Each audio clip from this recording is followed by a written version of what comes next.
যশোরের শার্শা উপজেলায় কায়বা ইউনিয়ন বিএনপির সাধারণ সম্পাদক শহীদুল ইসলামের ইয়াবা সেবনের ২টা ভিডিও ভাইরাল হয়েছে। এ ঘটনায় স্থানীয় বিএনপি নেতাকর্মী সহ সাধারণ মানুষের মাঝে ব্যাপক তোলপাড় সৃষ্টি হয়েছে। বুধবার সকালে কায়বা ইউনিয়ন ছাত্রদল নামে একটি ফেসবুক পেজ থেকে তার এই ইয়াবা সেবনের কয়েকটি ভিডিও ছাড়া হলে তা মুহূর্তের মধ্যে ভাইরাল হয়।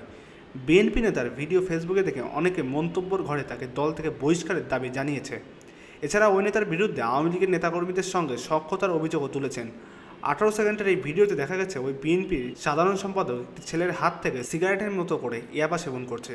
এ ব্যাপারে কায়বা ইউনিয়ন বিএনপির সাধারণ সম্পাদক শহীদুল ইসলাম বলেন, আমাকে একটু আত্মশুদ্ধির সুযোগ দিন। এ সময় তিনি সাংবাদিকদের ম্যানেজ করারও চেষ্টা করেন। শার্শা উপজেলার বিএনপির সভাপতি আবুল হাসান জহির জানান, এগুলো দল পরিপন্থী কাজ, আমরা এমন ঘটনা সমর্থন করি না। যশোর জেলা বিএনপির সভাপতি অ্যাডভোকেট সাবেরুল হক সাবু জানান, মাদকসেবী দল সমাজের জন্য ভয়ঙ্কর, বিষয়টি তদন্ত করে তার বিরুদ্ধে সাংগঠনিক ব্যবস্থা নেওয়া হবে বলে জানান তিনি।